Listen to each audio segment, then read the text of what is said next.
and watchers out there. So take a sip, get comfortable. We'll start this party in just a sec. So I guess before we get to anything too interesting, what are you guys all drinking tonight?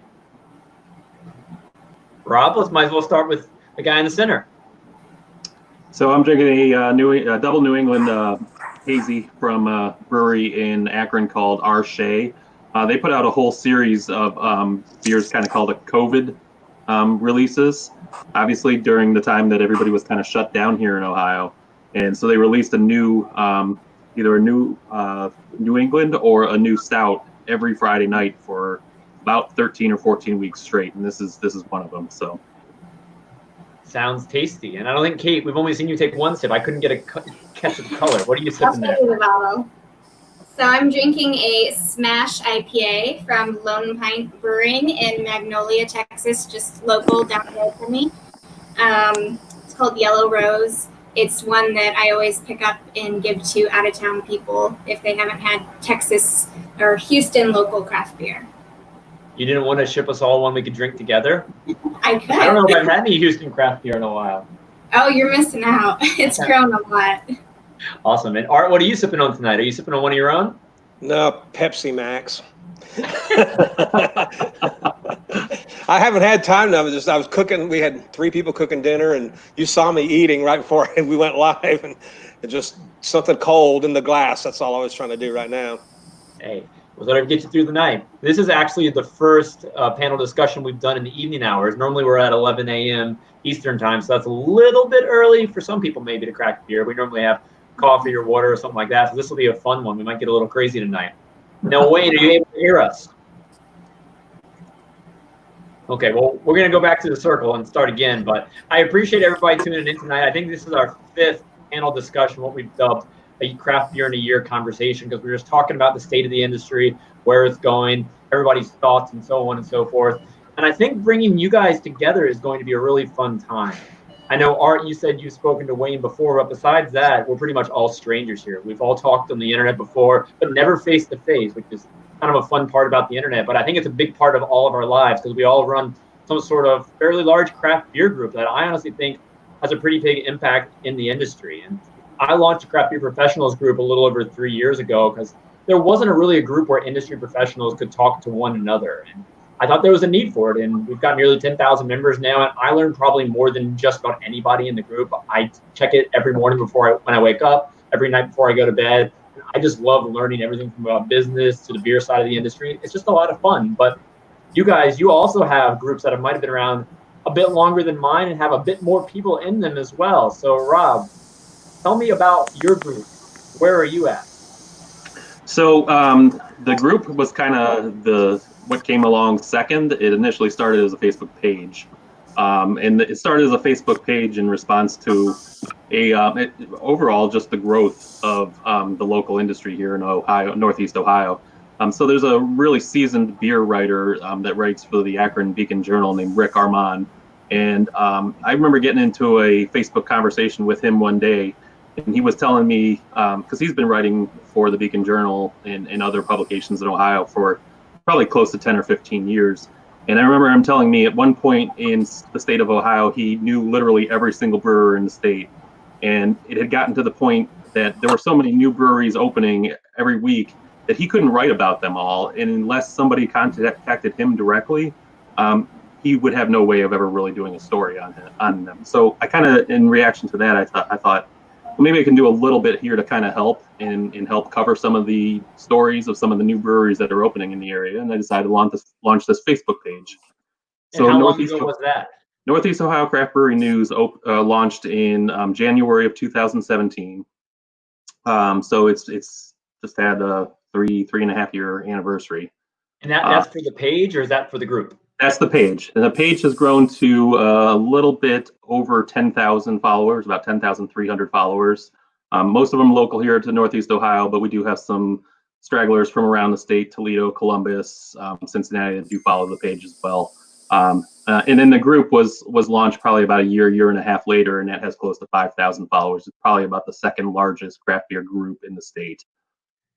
Yeah, that's really impressive. I was looking at all of you guys' numbers before this conversation started, and your group, I mean, you've got about, I think, 5,000, like you said, in the group, 10,000 likes on your page. Kate, you have 25,000 people in your main group, and I know you have lots of subgroups, which we'll talk about in a minute. And Art, you have nearly 30,000 people in your group. I mean, looking at, and Wayne's not here at the moment, but Wayne has 11,000. Between all of you, that's 75,000 members of your group. That's amazing. Those are people who are like interested in following whatever content you're putting out on craft beer, which I think it's really cool the role the internet's playing these days. And the circle kind of changed a minute because Wayne popped out. But Kate, tell us about the group that you run. So we have the main group, as you said, there's about 25,000 girls. We just hit over 25,000, and we just had our 3-year anniversary. We have about, I think, 70 groups. There's one in each state. We just expanded to Australia.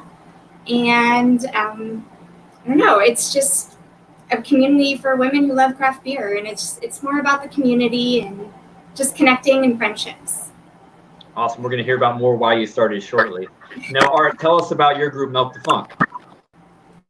Okay, well, it was really not my group, to be honest about it. Well, you're the one here today. Yeah. You're the volunteer. Our Milk the Funk started in 2013, and we were very lucky that we had Brandon Jones from Yazoo Embrace the Funk in the area, and a lot of us in the homebrew community really liked sour beer, and we also had a friend of ours who ran our homebrew club, who during Christmas parties, he'd always break out the Cantillon or Dre Fontaine, some of these rare sour beers. This is early 2010, 11, and 12, and we started talking about it.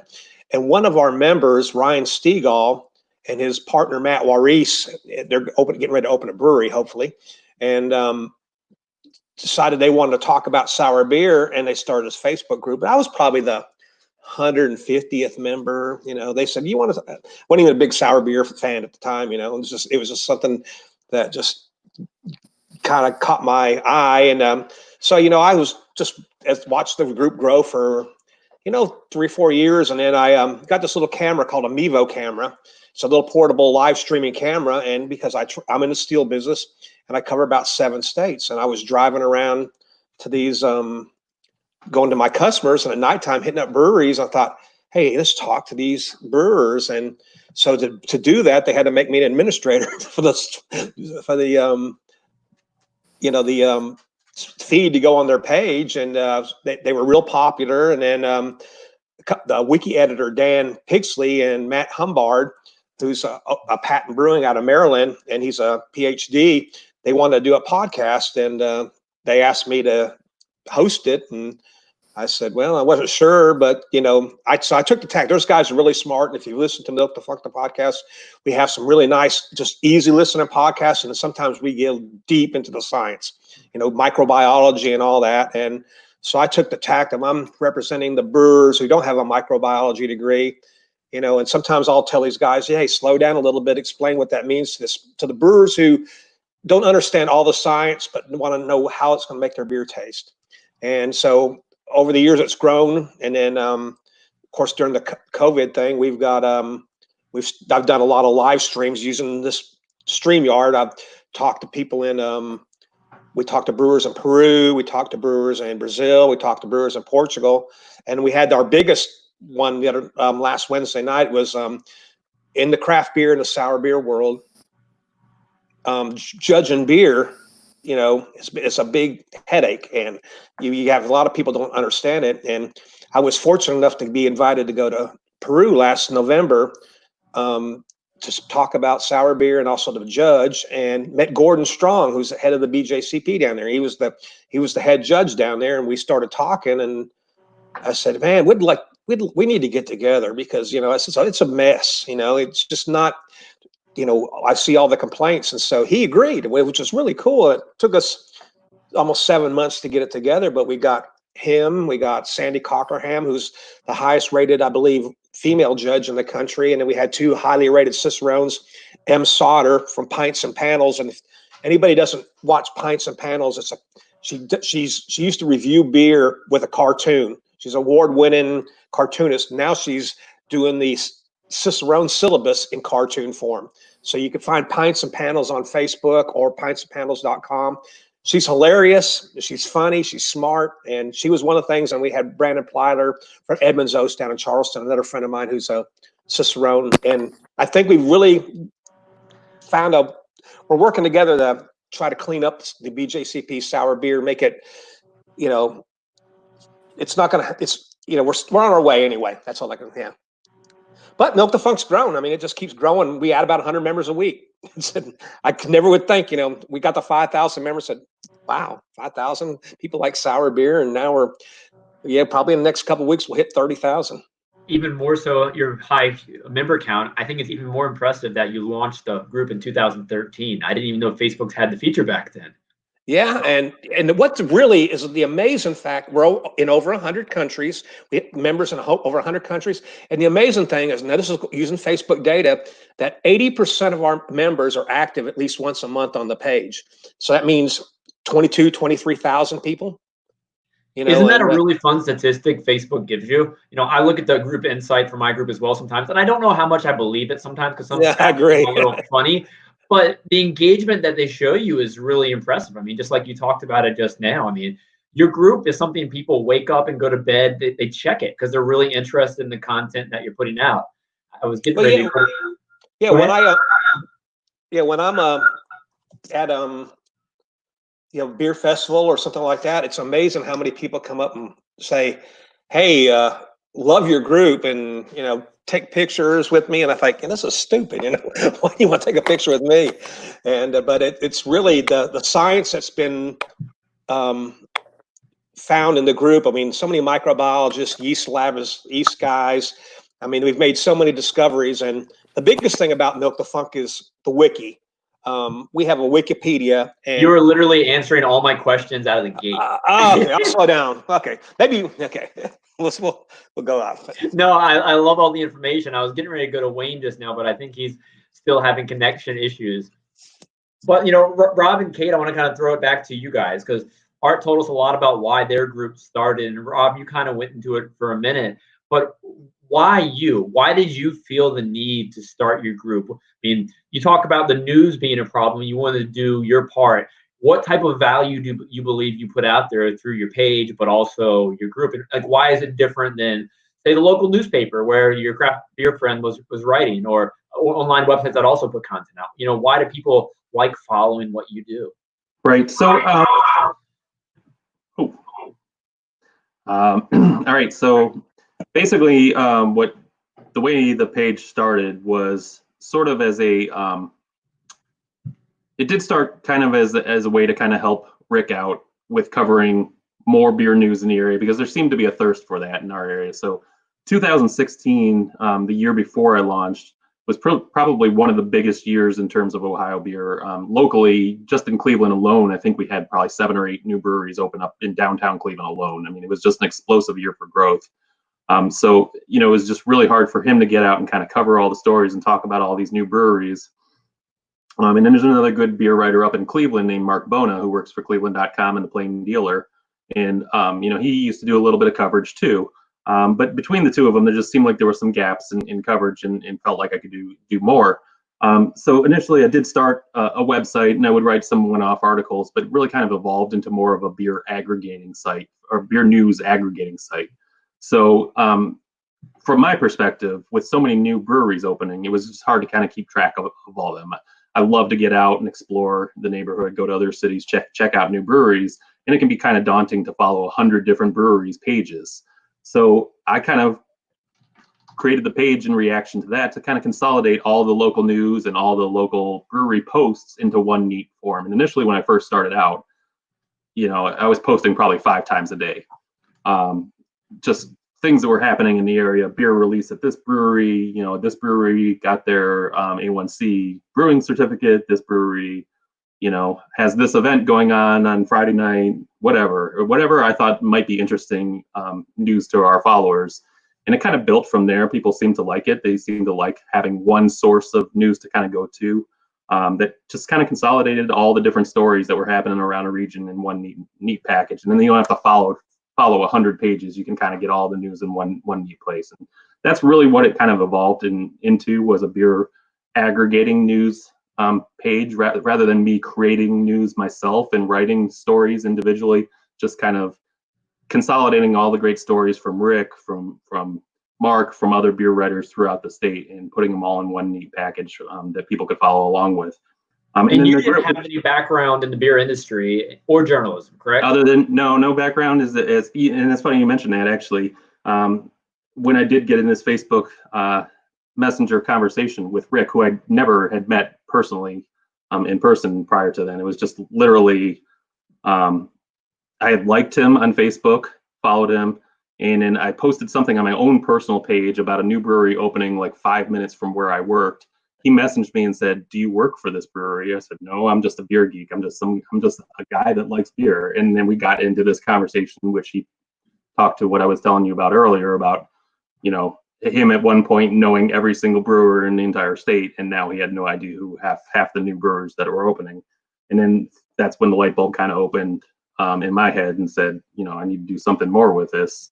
Launched the page. It grew slowly at first. We started doing giveaways, partnering with local breweries, and, you know, having them give away some swag on our page, and it just kind of exploded from there. Next thing I knew, I mean, it was like 2,000, 3,000, 4,000, and it just grew like wildfire. And then the group kind of launched in response to myself being overwhelmed. You know, I decided that I'd start a Facebook group and let my individual members that follow the page post any news that they felt we were missing. If we missed a good story that they thought the rest of the world needed to hear about, they could post it in the Facebook group. I think you and Art serve very similar value. You put a lot of the news out there in aggregate form, and Art, you put a lot of the fermentation out there. It's all the science and information. So you're kind of getting different sides of the industry, which I think really demonstrates that there's so many things that go into craft beer. You know, whether it's just the avid consumer who likes to know what's going on in the beer world, or the home brewer or actual brewer who wants to get better at the science of beer. But Kate, you're a little bit different than everybody here today. I mean, so why did you start your group? And I think we didn't miss it in the beginning, but you were in the Craft Beer and Body group for women. And how did you even decide, hey, I need to launch a Facebook? What in your mind get to that point? So I originally started the group. It was a fitness group or wellness group, all aspects of health, mental, physical, nutrition, for women who loved craft beer and they wanted to find balance in their life. And then I soon found out that it was hard to work out if you were looking at beer photos all day. So I quickly split the two groups up. And I originally really made the groups just to ask questions, and I worked at a brewery at the time. I was new into the beer world. My first beer was actually Great Lakes Christensen up by Rob, and that started my love of craft beer in college. So I left a career. I knew I wanted to be in craft beer, started at a brewery, and I decided that I needed to learn more, and I just wanted a community of women to ask questions to. Somewhere I could ask questions and they could ask questions and anybody could share, and just have a community of women. When you first started, do you remember any of the first questions you asked your fellows and peers in the group? What I asked them? Yeah, were there any certain things on your mind you were curious how other women were feeling? Probably mostly terminology, I guess. Working at a brewery, and I was in the brew house a little bit, I was really intimidated about craft beer terminology and just knowing what the conversation was about. Half the time I just couldn't even keep up with what they were saying. So somewhere where I could, go at night and just say, hey, what is this? Is it, is it yeast? Is it a process? Is it, I don't know, it could have been the cash register. I had no idea at that point. I had been a waitress and a server and all that, but never worked in craft beer. So it was completely foreign to me, besides just knowing what I liked to drink and styles, but everything else kind of in the background of brewing and talking craft beer. That was probably my biggest question. And then the reason we grew so quickly, I think, was the other question that everybody was asking was, how do we meet each other in person for beers? So that's kind of where our growth came from, was the women wanted to get together to have other women to drink craft beer with, because I mean, we started 3 years ago, and it's still hard sometimes to find women that you have something in common with and want to go to a brewery with you. So that was probably the driving force behind the growth and starting all the states. And the main question was how can we get together? How can we find our friends to have beers with? What's the farthest you've traveled to meet someone in the group? I think probably not travel, but maybe along your travels met someone. Actually, at the beginning, I went to, I'm trying to think, went to Milwaukee and Indianapolis. And then I took a Boston beer trip, and actually we went up the New England coast, and the first thing we did was have a meetup in Boston right when I got there with my Boston girls so that they could plan the rest of the trip for me and tell me, you know, the little hidden gems, the food, the lighthouses, and the beer. And that's one of the best benefits too, is when you travel, you always have a friend or somebody that can give you those hidden gems instead of just the touristy stuff. And that's one reason I actually like beer groups a lot. No matter where I'm going to go, I'm going to post in the group and say, hey, I'm looking for a brewery close to a national park where I can see a waterfall. Tell me where it's at. And someone's going to give me the best recommendation of the best pizza I'm going to eat, the beer I'm going to try, and where I'm going to go on a hike. And so I really just love you can combine all your interests and take these groups. But one of my favorite things about all of you guys' groups, and Kate, I'm actually not a member of your group. I don't know if I'm allowed to be a member of your group, but sorry. The other gentlemen, I am in your group. So one thing I love about your group so much is the positivity you keep. I mean, there's so many beer groups on Facebook, and in a lot of those groups, they get a little messy sometimes. And, you know, I give you guys a lot of credit, and Kate a lot of credit too, for running those groups. So how do you keep the vibe just positive and just really a lot of camaraderie there? What's the secret to running a good Facebook group in you guys' opinions? Anyone want to step up to the plate on that one? Yeah, I'll step up on that one. For me, I think it's really just about promoting the local industry. You know, we're all, aside from just sharing the news and everything, the group itself, which was an offshoot of the page, was really born of just a love of all things local. You know, and so there's multiple beer groups throughout the state of Ohio. There's several just in Cleveland alone.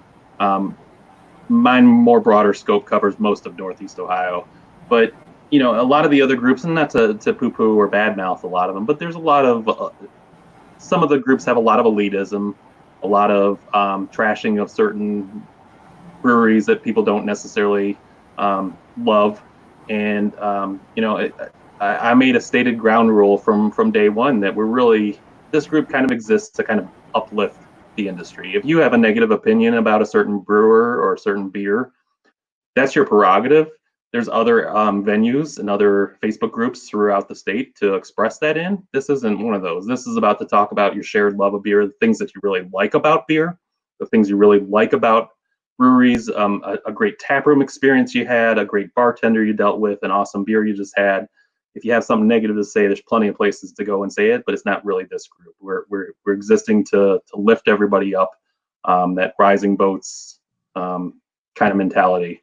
And you know, so we kind of laid that groundwork from day one, and we're pretty quick to shut down negativity in our group. I'm not going to say it doesn't exist and it doesn't happen, but in general, people are pretty respectful of the one rule that I have. I don't have a lot of rules in my group. It's one rule. We're here to lift other people up. We're not here to tear them down. We're here to grow the industry. And in general, most of the 5,000 members of the group pretty much respect that.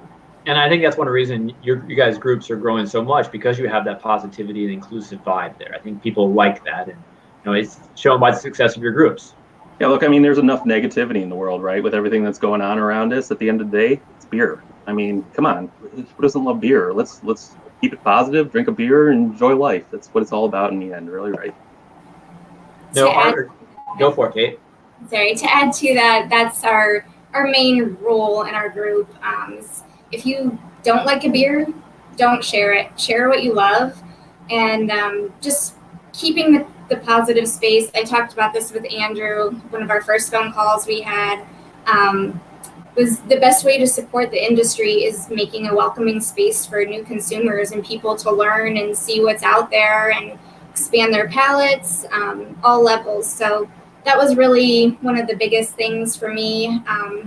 sometimes it's not always easy to lay down the rules, and you know, some people might not always see eye to eye on that or understand why a post was taken down. But I think for the most part, now that we've set kind of the tone in the group, most people understand and they appreciate it, and they come into our space because it's so positive.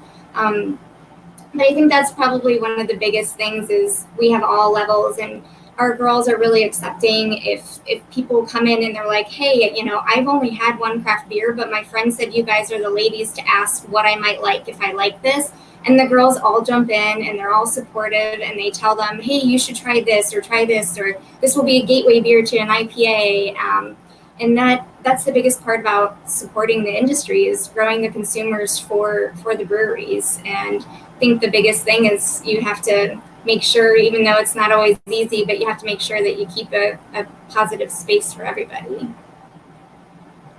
All right, is there anything you'd like to throw to that one? Kate, that was awesome.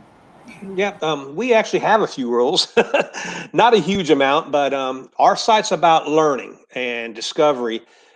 We have every now and then we'll have somebody post a beer. If you post a picture of your beer, you're required to put the full recipe down, the full process and everything. And we'll every now and then somebody goes, I'm not going to tell you my secret. And we have about 12, 13 administrators, so I'm not doing it all. It just depends. And we have one guy, I'm not going to put his name out, but we call him the Hammer. And he doesn't take any crap. And, you know, somebody smarts off anything, they're gone. And we've had people come back begging, you know, through instant message after they got kicked out of the group. We don't take crap. I mean, it's a positive group, and, you know, it's all about learning. We're all about, I mean, the discoveries that have been made in the group by the Milk Defunct scientists, brewers. We're quoted in magazines all across the country. Research papers are even using our Wikipedia now for considered as a source. And awesome. And I want to say something, Aaron. Yeah, M is the shit. Good call. I mean, yeah, that was a comment earlier. Yeah, she's pretty awesome. And so I'm gonna give, yeah, but it's just, that's what it is. I mean, you know, and it's self-policing too. Our members sometimes are tougher than we are. And, you know, somebody doesn't do what they're supposed to do, long before I get there and say, hey, you need to post your recipe per the posting guidelines at the top of the page. 10 other guys are saying, where's the recipe? Damn it. You know, and pretty much people are learning. I mean, we have so many new people coming in every day, you know, so sometimes you get some of the older people get a little frustrated because we get the same questions. Is this a pellicle? What's a pellicle? And, you know, like, we've only seen that question about 300 times, but you know, we try our best to do it, and we send them to the wiki, you know, and you know, or send them to one of our podcasts or something like that. Yeah. Art, I agree with you a lot. I know exactly what you mean by how important it is to enforce the rules. One of our, you know, tenets in the group Craft Beer Professionals is, you know, we try to generate conversation, not promotion, but we want every post to be engaging. We don't want just a picture of a beer. So I've deleted posts before in quite a few subjects, and it's nothing against the article they shared or the picture they shared, but I want some sort of question there, some sort of text to get people talking, because I've found that when you have that conversational aspect, the post, you're going to get more engagement, more members are going to get involved, and more people are going to learn. And that's really important. And sometimes I've even deleted my friends' posts from the groups because they're not following the rules. And like you mentioned, you said self-police. I think our group does a really good job too, because everybody's there for the greater good of craft beer. They want the group, they want it as a source to learn, they want it as a source of community, and they want it as a source of friendship. And unless we kind of abide by our own rules and self-govern, you're going to kind of fall out of that loop and become a place where, you know, trolls of that elitism can come out there. And I think, Rob, you mentioned earlier, Art, you touched on it, and Kate, you've kind of mentioned as well, elitism in craft beer. And Rob, in our side chat, you said you thought that was just about the bros in craft beer. And that's a kind of funny comment there. But in all honesty, though, craft beer should be really inclusive. And one thing we all do, we promote the education of craft beer. Does anyone want to touch on some experiences you've had in your group, you know, dealing with people who have brought negativity or maybe brought, you know, that elitist culture we don't want to see? Because if craft beer is going to grow, it's going to grow from groups like yours, Kate, where you're teaching people who have just had that first gateway beer how to like more craft beer. Because if they come into your group and someone knocks them for drinking a Blue Moon, well, you know what? They're probably going to drink something else. Probably not a Blue Moon. They might go to vodka the next time, or they might go to seltzer, whether you count that as beer or not. That's a whole another, you know, episode we can do of this. But, you know, tell us about your experiences, either helping someone through to becoming more of a craft beer person, or the other side, dealing with that elitism that we're trying to fight. Who wants to step up to the mic on that one?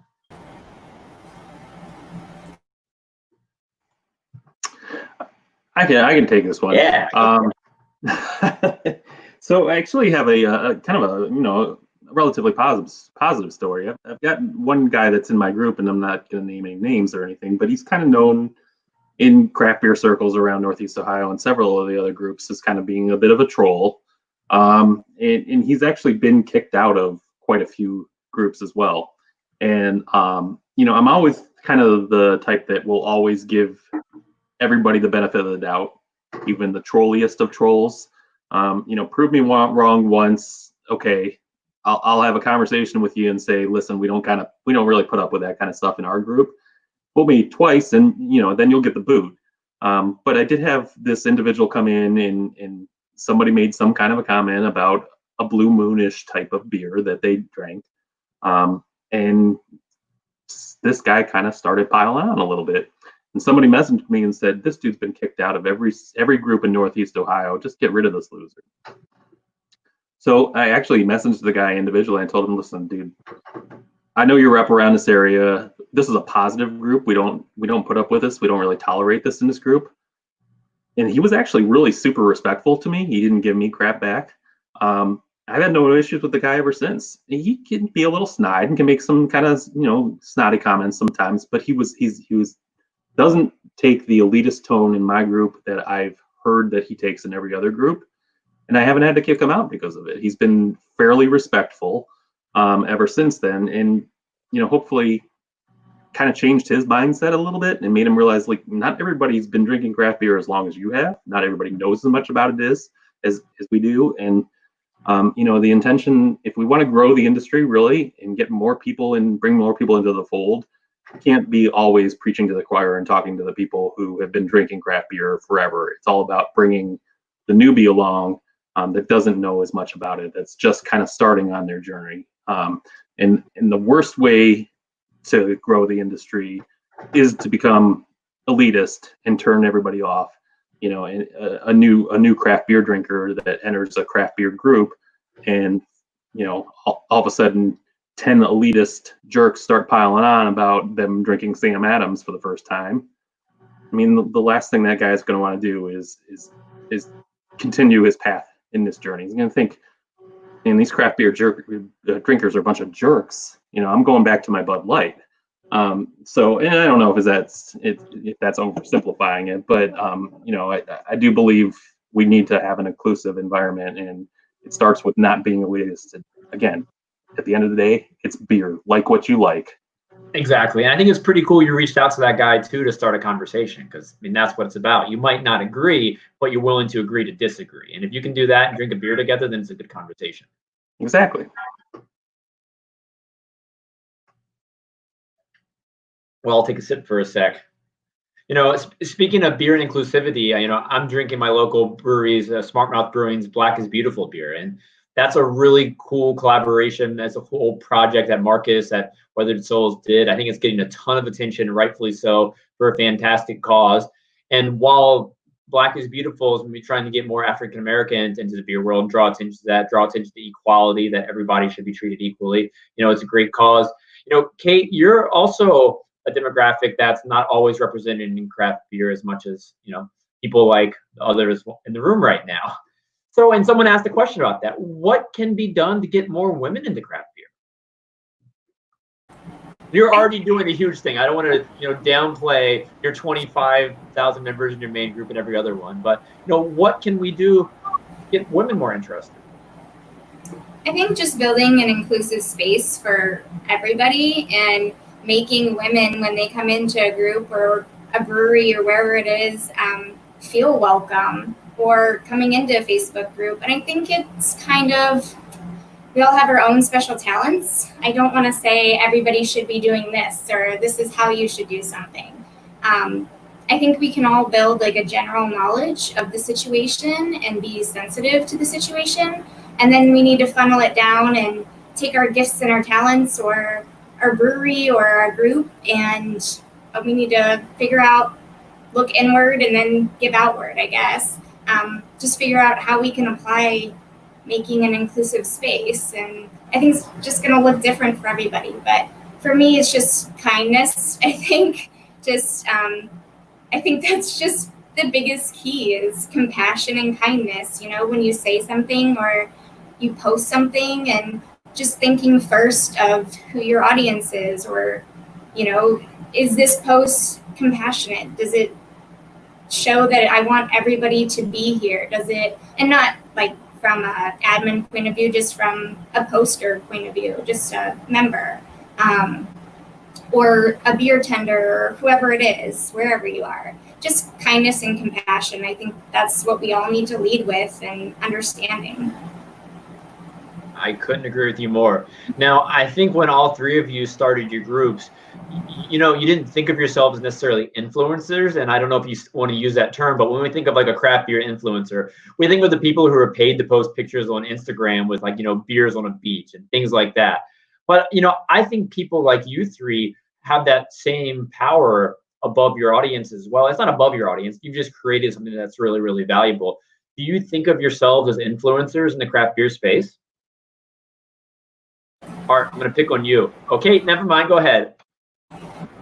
Okay. I was just going to say, not so much an influencer, but we have a platform, and I think we just, you know, we need to make sure we're using that platform for good. But go ahead, Art. I don't know about the word influencer. We have a lot of people in our group who are the elite brewers of craft beer. I'm pretty lucky that the brewery that I work for, that our brewer, Alex, is fantastic brewer. I mean, here we are, a small little brewery, do 150 barrels out of the middle of Tennessee, and right now we're selling beer in over 30 countries. That's amazing. And it is pretty amazing. And 4 continents. We're not even just turned 4 years old. Just blows my mind sometimes. Every year that's one reason if we ever get into the Untapped thing, and I don't know if I want to, because brewers hate Untapped. Seriously, you sit there and work your butt off, and you make a sour beer, and you go on Untapped, and you get a half a star. Some guy goes, "I don't like sour beer," you know. But we like to look at it because we get to see the brewers where our beers are being drank at. I mean, last night it was in Poland. You know, oh no, we also had one checked in from Paris, France. And we have beer going to Taiwan right now. It's getting ready to be shipped out of the port in Florida. And it just blows my mind where some of the beer shows up at. And as far as influencers, you know, I mean, I do have a platform. As I mentioned earlier, I'm shocked at sometimes when people want to come and take a picture with me. I don't get that. I mean, my wife will joke around when we went to Peru. There was a line 10, 15 people long, all wanted to take selfies with me. And I think, what are you talking about? And they knew you from your group. Oh, yeah. We're over 100 countries. Yeah. I mean, I understand, but that's awesome. I mean, that's it awesome. is. I mean, you built something, you become a, dare I say, celebrity. Yeah, I don't know about that, but you know, plus I'm older. I mean, you know, I stick out a little bit because I'm a little older than the average 35 to 45 male craft beer. You know, I'll be 62 on Friday, and you know, wish I was a lot younger when I got into this, but you know, it is what it is. You can only do what you do, and so I really enjoy it. I have a lot of fun. It's a passion that I get to do, and I was just kind of lucky. And you know, I'm around a lot here, especially in the Nashville area. We have so many great people who are so interested in the sour beer world. You know, Brandon Jones from Yazoo, the new kid on the block, Joel Stickrod from Barrique Brewing and Blending, which right now is ranked one of the top 10 breweries in the world on Untapped. You know, sour brewer, and just the guys in our homebrew club, and there's just a tremendous amount. Devin Bell up in Bowling Green, you know, one of the founders of the club. Just amazing how many people in this area just love sour beer. And we really, as far as females, you know, I find, this is my personal opinion, I don't have anything, but I think women like sour beer more than men. I just truly believe that, when I'm serving at a beer festival, and I get a lot of them come up to me and they go, "Oh, I don't know if I like sour beer." And I said, "You like red wine?" And you know, a lot of women like red wine. I know it's, you know, maybe trying to put them there, but they drink our beer and say, "Oh my God, that's so good." And I just find that, more women seem to like sour beer, at least at tastings, than the men do. And they're more IPA, double IPA, and all that kind of stuff. So, Art, while we got you, I'm going to throw two questions at you, then kind of get the group involved. So, you're in Tennessee, and Right. we don't think of Tennessee as a place where sour beer is going to be king. So, education, I would imagine, has been a huge component of just teaching people about what you do. How did you go from opening a brewery to having, beer shipped to Poland? Besides the group, talk about your experience in Tennessee and how you converted maybe the local Bud Light drinkers to sour beer drinkers. Well, again, this area was a big sour beer area. I mean, Brandon Jones had his Embrace the Funk series. That was kind of the first blog that really covered sour beer, and he was talking to the guys at Jolly Pumpkin, Vinny at Russian River, Jean Van Wa at Cantillon, and posting on that. So we were learning from that, plus being in the local area, going to homebrew club homebrew competitions. We get to drink the beer. We were fortunate enough that some of the beer festivals around here would invite home brewers, so we're all getting to drink beer, and we're all competing against each other all the time to make better beer, but we're also sharing what we've learned. And that's kind of how Milk the Funk started, between a bunch of those guys just saying this, hey, we need a place to talk about this. It's the easiest place, and some of the old formats online were just not as conducive as Facebook is. As much as a lot of people hate Facebook, it's so conducive to a group. And it's just the way it is. And and how we ended up all over the world, it was we were just like 6 months old maybe, and our head brewer Alex, we do a lot of forage beer. We're known for our Gruit style beers too. And Alex likes to forage, and there's an event in Amsterdam called Carnival Britannomyces, and it's a huge event. It's probably rated one of the top events in the world you're not supposed to miss for a beer drinker, especially if you like sour and Brett beer. He got invited to speak, and they said, "Well, if you're coming over here to speak, you need to get some beer over here." And so we Blackberry Farm, which is a great brewery here in Tennessee, and was sending some beer over, and they said we just took a little bit of half a pallet over there and threw it on their pallet. He went over there, the beer took off great. The distributor said, "Okay, we'd like one pallet the next year," and then 2 pallets and 3 pallets, and as it's grown, and then it was kind of strange. He was looking to get beer outside of Tennessee, and he sent a beer to Shelton Brothers of all places, and they said, "Well, we're not taking any more breweries." And so he sent them 2 or 3. But if you want to send us beer, 2 weeks later, they ordered 2 pallets from us. Wow. And so we got to serve at the Shelton Festival in Denver, and our beer all of a sudden ended up all over the country. And then I saw where it was through the distributor in Europe. It ended up in Australia. I kept saying, "How did the beer get to Australia?" He goes, "Oh, we got it from your distributor in Europe." And I thought, wow. And then I've just through lots of contacts now, I talk to people, and somebody says, the guy from Taiwan, for instance, I said, "Hey, you'd mentioned you'd looking for beer. Are you interested?" He goes, "We'd love to have you." So we talked and made sure it worked financially for everybody, and did all the paperwork. And now we're selling beer on 4 continents, and it just again blows my mind every single day. That's awesome. That's a really cool story you shared. And one thing you touched on earlier, I think was influenced by Kate. You mentioned that you think women like sour beer more than men. And we can debate that all day long. But one thing I did through Secret Hopper, I did a study a while back, and we found that women actually spend more per brewery visit than men when they're visiting a brewery. It's about 6% more, so just a little bit more. Do you think that's because sour beers are often a little higher priced? Is that why? Because women might drink the more expensive, fruitier, sour, funkier products? Is the group's thoughts on that? Or is there some other reason why maybe, Kate, you believe women are spending more at breweries?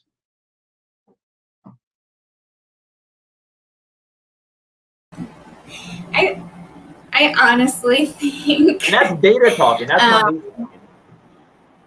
Yeah, so I just think women are more open to trying different things sometimes.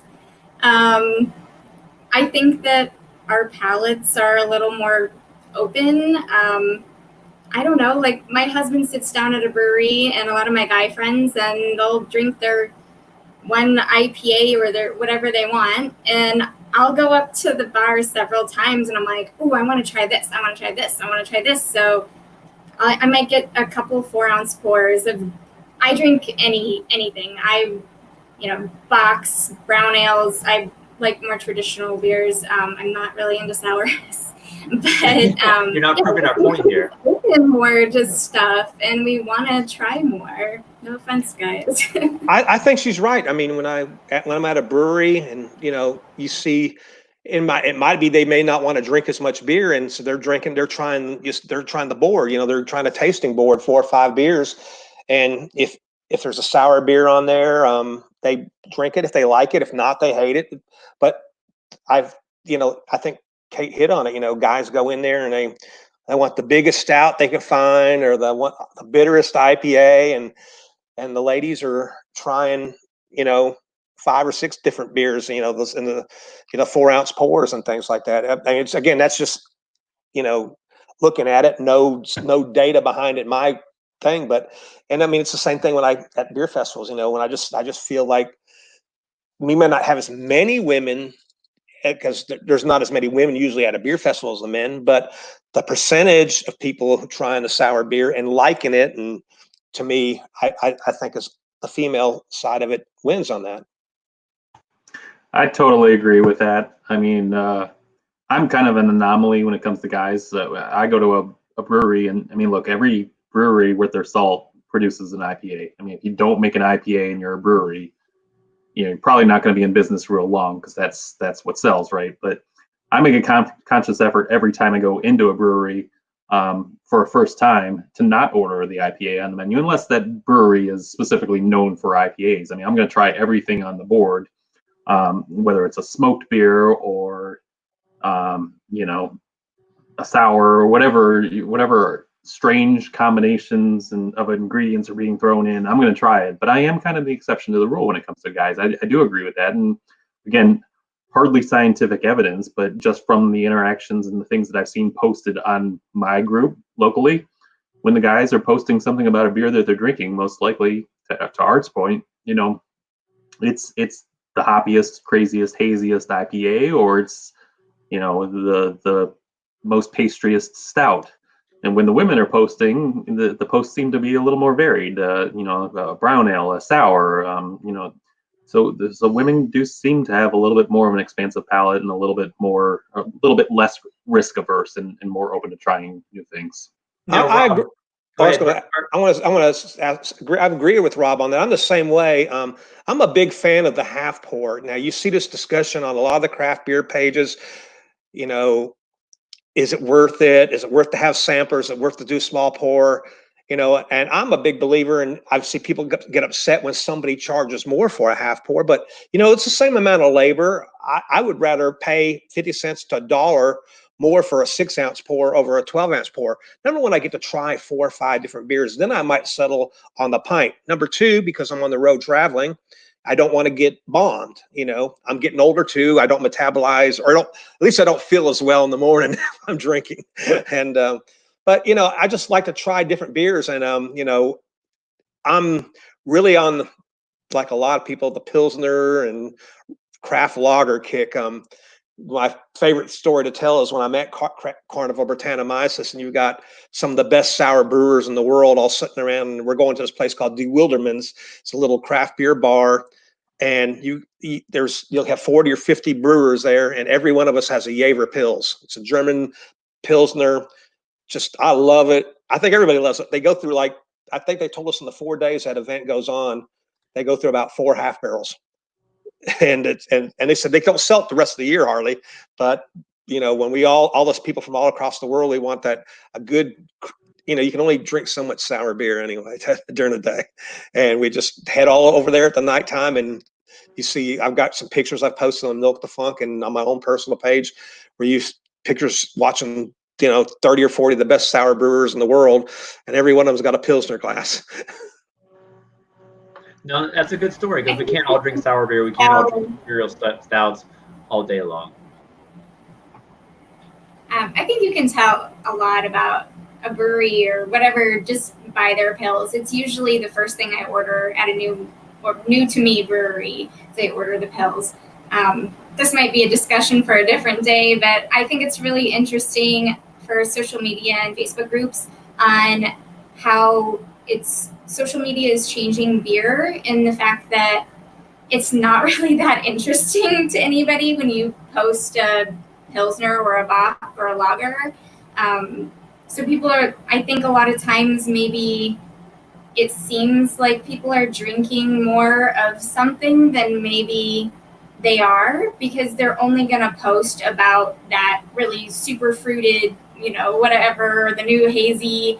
And they're not going to post about the really awesome lager, the really awesome, it's not as fun for people to read about.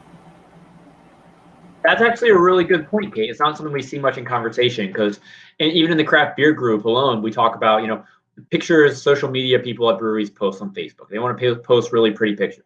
If they're going to post a picture of their new blue sour, it's going to get a ton more likes than, the picture of their new delicious Italian Pilsner that you guys are talking about in the comments right now. So it makes sense. It's part marketing, part beer quality, and it's also part social media, and that's where you guys come in. So that's a really interesting point right there. I mean, there's so many good beers out there right now. In your groups, do you feel that when someone posts these sours or fruited beers or hazies or whatever it may be, or pastry stouts, do you feel you're telling people what to drink, or are you just merely showing people what to drink? How do you feel your group portrays what's popular? Go for it, Rob.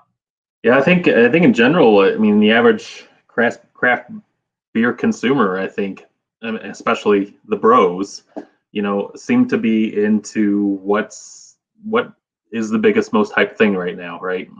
So, I mean, to your point, an Italian Pilsner, which the brewers seem to love right now because everybody around us locally seems to be brewing one, or an India Pale Lager or something like that, or whatever the beer du jour is in the brewery community. The bros like whatever at the moment seems to be the most different, whether that is, a double IPA brewed with a palette of fruity pebbles, or the most pastry stout that you can possibly imagine with coconut macaroon coffee. I mean, whatever. That seems to get the most reactions, the most likes, the most comments. People like what is crazy, outlandish, what's different. You got into craft beer in the beginning probably for a reason, and that's probably because you don't like the norm. You don't like drinking the same thing every day over and over again. I live out in the middle of the country, very much farm country, a lot of Coors Light drinkers, a lot of Bud Light drinkers out here, and that's all they drink. My brother-in-law himself, on a Saturday sitting by the pool, will drink a 12-pack of Bud Light Orange. I can't do that. I can't drink two of the same beer two in a row. I mean, I've got to have variety, and I think that's the average craft beer drinker. Most of them crave variety, crave something different, crave something completely off the hook. And an Italian Pilsner is, quite frankly, a little bit boring. It's not. It may taste great, it may be crisp, it may be super refreshing, it may be what all the brewers love to brew, but it's not exciting. And craft beer and drink. And drink, absolutely. But I think, the average craft beer consumer, particularly the bros, it's what's exciting and trendy and different and what gets the most reaction. That's what they're posting on. So we're almost arguing and contradicting with each other right now in this conversation. We're talking about trying to find gateway beers for people to get more into craft beer. And a lot of those times they are the fruitier beers. They are the more approachable beers that might have those weird ingredients that you can market really well and say, hey, I want to try this beer that has whatever ingredient is just kind of silly in it just because it's the marketing factor there. So go ahead. I'm as guilty as anybody on that. I like to try all these different beers. But in our business, especially being representing a brewer, we call the untapped culture. We call them the tickers. They're going to drink one beer, and it makes it tough as a brewer. You've got to come up with a new beer every time, and a lot of great beer is either disappeared or has been put in the background. The Sierra Nevada Pale Ale, Lagunitas IPA, those kind of things, and I think it's affecting. It affects breweries big time. You want to brew a big batch of beer. That's the most effective way to do it, as far as cost and everything. And, and then some guy tries a beer. Okay, that's it. We're on to the next beer and next brewery. And of course, and Milk the Funk too. We're more traditionalist, to be honest about it. We're all, I mean, even though we're trendsetters as far as the way to do beers, but we're a lot of us like the old Belgian style beers. We don't, if people start throwing lactose or tons of fruit into the beer, that's not gonna that's not gonna get a whole lot of likes on our page. Most people like the sours and the pilsners, the traditional more style beers. Berliner Weiss, that's a big thing, kind of, especially traditional Berliner Weisses where they're made not kettle soured. We did a podcast on that. It was a fantastic podcast with Benedict Koch, who's right out of Germany, who's writing a book. And we've actually brewed a beer like that. Jace Marty up at August Shells made some beers. And the traditional Berliner Weiss is a beautiful beer. That's why Napoleon called it the Champagne of the North. It's highly carbonated, but the use of Brettanomyces, you pick it up, and if the beer's old enough, 6 months to a year old, it smells like a bouquet of flowers. It's beautiful. And then it drinks, it's not super lactic, but it's just lactic enough that it's refreshing. It's 3.5, 4.5%. You can drink a ton of them. And it's becoming a bigger thing. And they're not easy to brew. They're not as easy to brew as the kettle sour, which you can have done in 1 week. Mm-hmm. And we also joke about it sometimes. We said, man, we've hurt ourselves because we taught everybody how to brew the kettle sour and make it right, instead of making some of these crappy kettle sours that we were seeing when the breweries first came out. And so we got all the yeast labs, had a podcast, and hey, this is the science behind making the kettle sour. Boom, they blew up. And now you don't see a hard time seeing some of the traditional sours that a lot of us brewers like to make. And everything's in cans too. That's hurt our industry, the sour beers, a lot too. Especially in the United States. The can. Nobody buys bottles. You've seen some great bottle shops close up or just shrink their sour area or anything like that because of cans and kegs. So, all right, I've got a question for you. Rob and Kate, you talk about how people post pictures of the prettiest beers they can find in your group. And that kind of influences people's drinking habits when they see what's popular based on pictures. But Art, you have such a group of so many brewers. Do you find that your group influences the next trends that we see brewed in the industry as a whole? Have you ever felt that way? No, not really. Not really. I think right now the trend is the double IPA, the hazy IPA, the milkshake IPA, the fruited lactose. A lot of us call them glop beers, where they just throw a lot of lactose and fruit in the beer and tell you it's got to keep your can cold or it'll blow up, because a lot of stuff that's not fermented out. I think what we try to do is we do have some trends, but they're, it's based on science. The Brettanomyces, Lactobacillus pediococcus have some of the new lactic acid yeast. Lala Man just came out with our Philly Sour, which is I can't even pronounce the type of yeast it comes out of it, but it's a clean yeast. It doesn't infect your brewery. And so there are some trends, but we're still such a small part of the overall market. The sour beer market is, it's still hazy IPAs, fruited sours right now. In the wintertime, maybe big stouts, pastry stouts. Even that. Now you can't make a stout. You got to throw chocolate chip cookie dough. I shouldn't say that because that's how I got into the professional brewing world. Was my chocolate chip cookie dough beer. I was the father of pastry stouts in Nashville. Now I don't make them at all anymore. But I made a chocolate chip cookie dough beer that everybody loved, and I went to, and one of the bottle shops wanted me to make it for them to put on tap. And I found the smallest brewery around because I figured, well, if I screw it up, at least it won't cost me a lot of money. And Alex and I were friends, and that's how we kind of got hooked up, and still haven't brewed it to this day, Now 3 years later, brewing sours. I mean, I always brewed sours anyway, but it's just, that's what I do. And I try a lot of these beers, and they're just too sweet for me nowadays. I guess my tastes have gotten with the saisons and sours. I like a dry, fermented out beer, even on the IPA side. Very crispy, that kind of thing. Well, just as a general consumer myself, when I go to a brewery and when I order an IPA or when I order a sour, back in the day, even 5 years ago, you could order an IPA, it'd come out more of a West Coast style IPA. Now you almost have to ask what kind of IPA you're getting. And same with a lot of the sours these days. You don't know how much lactose is going to, we lost Kate there. You don't know how much lactose might be in that sour. And Rob, sorry, you're big in your center right now. But and I felt silly the other day because I asked my local brewery, well, how sweet is this sour? It was a silly question to ask, but I believe it was a legitimate question to ask based on the direction beer is going these days. What are you guys' thoughts on that? I mean, just the way beer styles have evolved the past few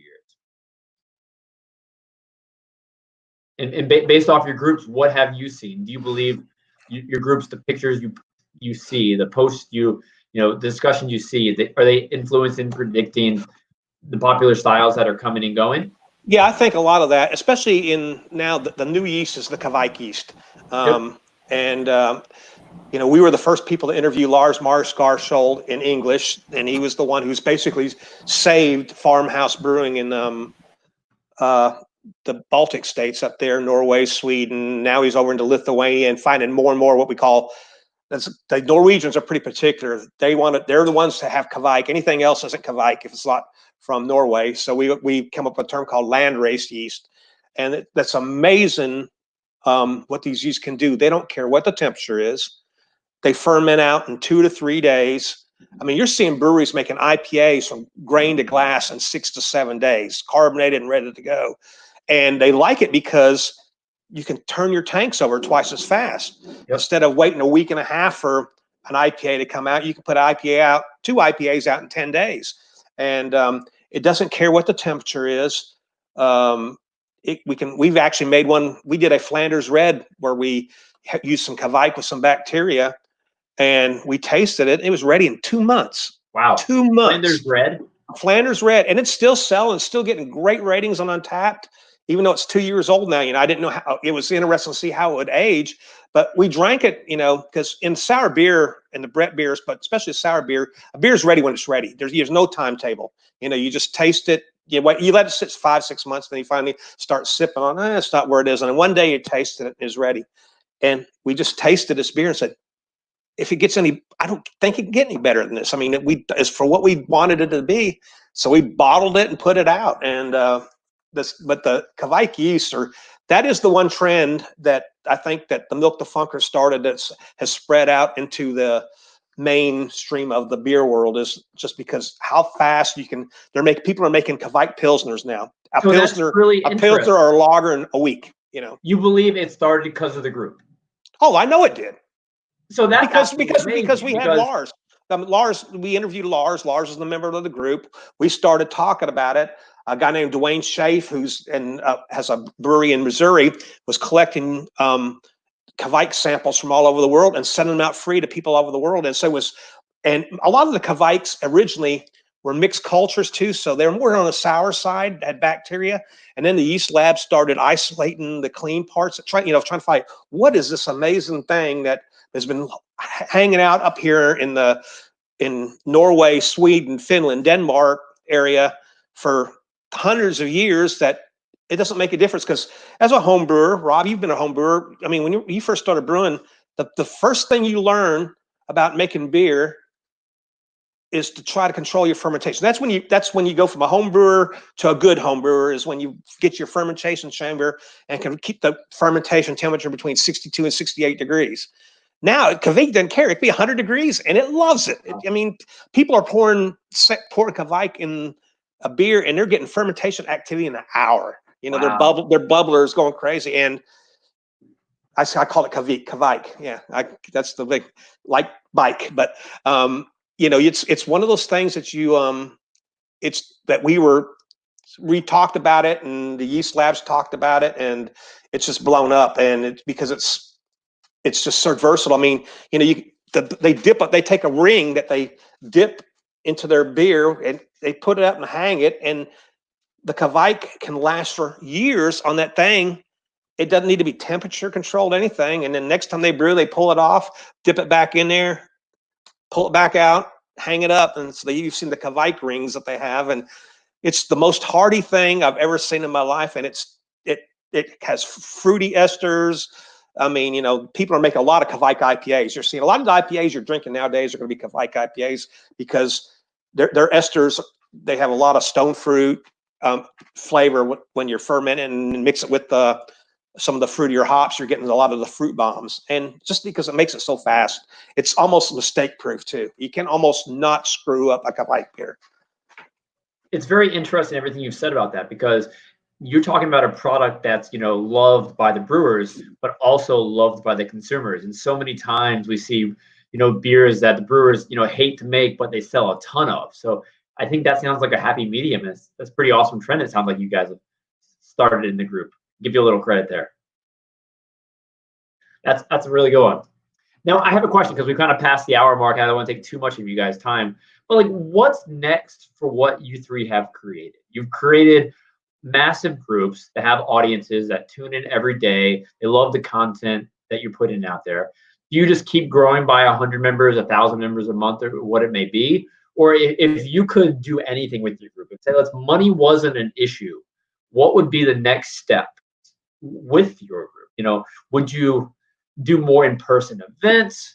Would you turn it into a merchandising company? Would you turn it into some sort of online collaborative brewery where someone's brewing the beers under Milk the Funk brand and you put it out worldwide? Hey, I'm talking a little crazy here, Art.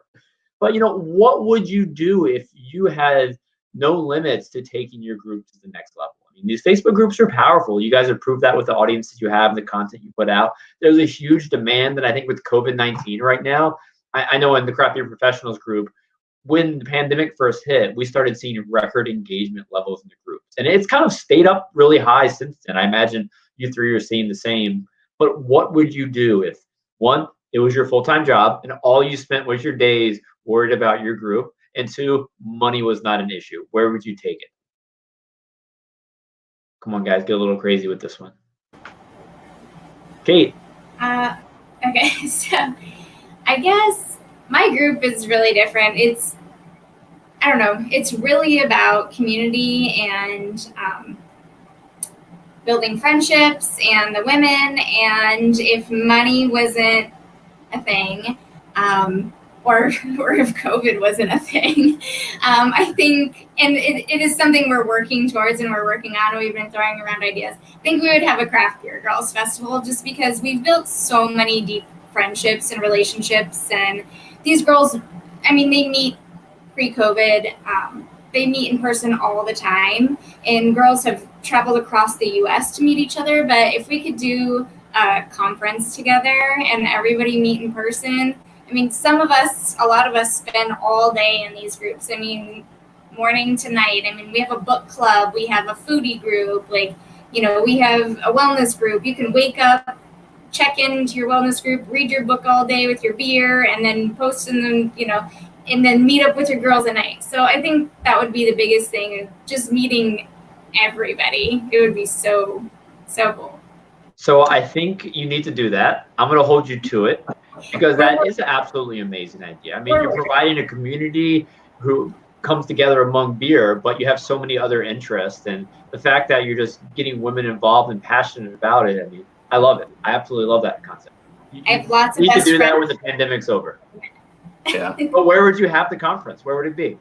Where you're at, Texas? No. I have an idea. I have a plan, but it's top secret. Top secret. So I'm kind of with Kate on this. Like, I think, I'd rather have a smaller, more tight-knit group.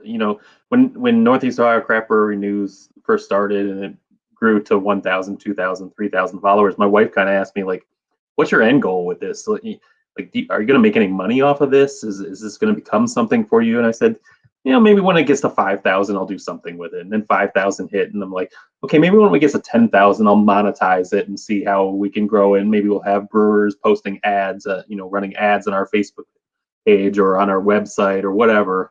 But now that it's hit 10,000, I mean, it really is just kind of, for me, it is about, like what Kate said, it's about community. It's about bringing people together over a beer.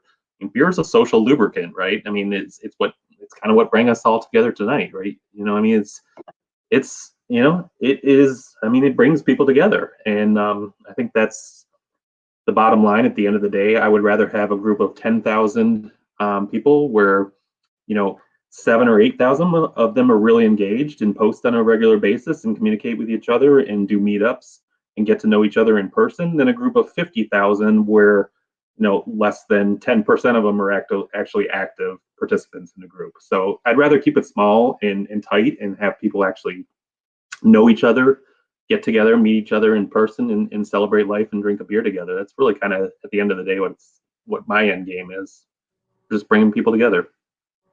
You're gonna make me cry, Rob. No, but that's what it's really all about. What you said so far, I mean, that's exactly what craft beer is about. And Art, you got to top all that.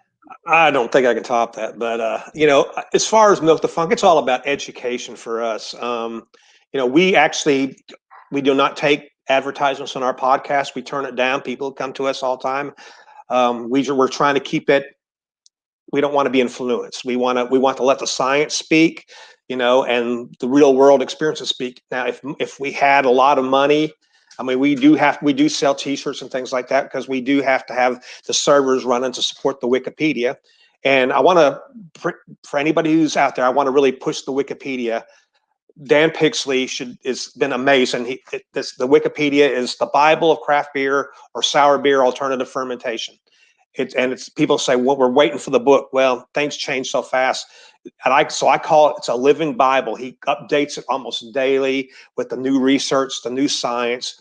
He bookmarks it. Where the science, you can go find out where that research paper is, or that thread where some great brewer talked about it, or some yeast lab found a discovery of a new Brit, or how to make a Kvike ferment even better using nutrients or something like that. And but education, I would like to be able to see some of our guys, what you call our influencers, Dan Pixley, Matt Humbard, Brandon Jones, and be able to send them to other places in the country and other places in the world.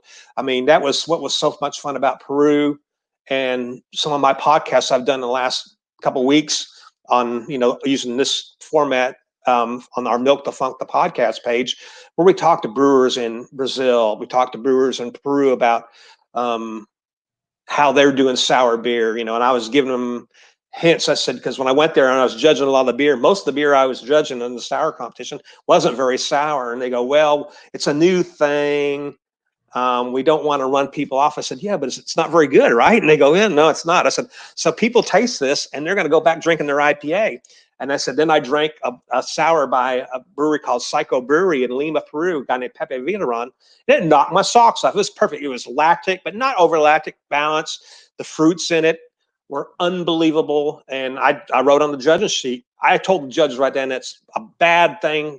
I said, this is the gold medal winning beer right here. We got 5 other ones to taste, but this is it. And it was so far ahead of everything else. But I wrote on it, I'd buy this beer. And I would love to be able to send our people who have most of the knowledge out to the rest of the world to help, teach people and meet some of the people that we talk with all the time, and and also sponsor scholarships. And that there's a lot of these fermentation science schools popping up. Be able to maybe sponsor some scholarships and get people interested in doing this kind of thing, and following the science and stay in the science, become lab scientists for the breweries, because quality controls everything. There's a lot of bad beer out there. There's a lot of great beer. There's a lot of bad beer. And, it's when a home brewer, you say everybody loves your beer because it's free, right? All your friends, oh, those are great. Yeah. But then the hardest thing about learning to be a home brewer is to take that fantastic IPA you made, which would cost $12 a pint if you did it in made it in a brewery, and you can't, and you got to try to figure out, now, how do I make that same beer and make it cost $5 a pint and make money at it? So there's a lot of things. Education for me would be everything. Traveling around like we've done, like I've been fortunate to do a couple of times, and my job lets me do that. My job, I go around and go to have meetups. Actually, I'll be in Ohio here in a few weeks, Rob. I'm going to go up to Loveland and hang out and do a collaboration, probably do a podcast there, and then jump over and see Del Hall at his new brewery right just down the street. He wants to do a collaboration, and so you know, I love doing that. And that's how I've learned so much to be a better brewer. Is I'll go all over the country and do a podcast. I'm listening to things that, man, that's a really good idea. I'm going to do that in my next beer. And these guys, it's the amazing thing is they're sharing all their knowledge. You've got the best brewers in the world telling everybody how they do it, and they don't care.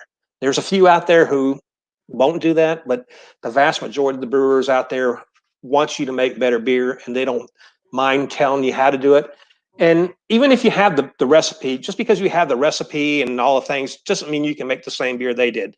Your water might be different, your ingredients are going to be different, your equipment's different, but still you've got the basis of how to make a really good beer, and then you just jump into it and do the best you can.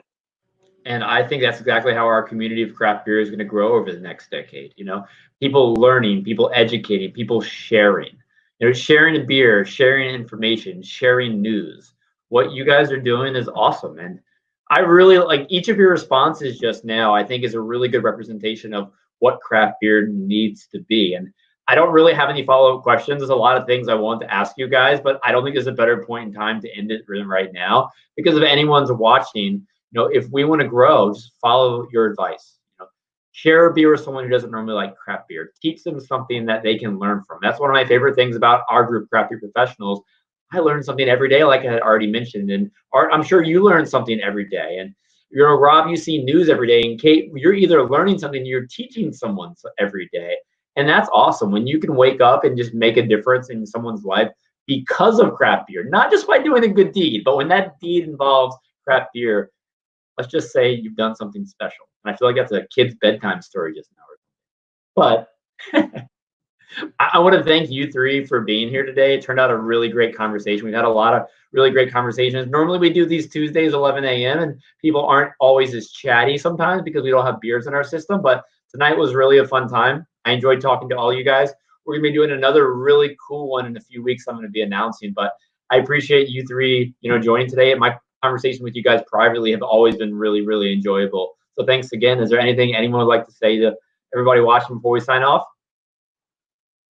Rob, Art? This was a lot of fun. Thank you. No, it was definitely a good time. Great sharing a beer with you three.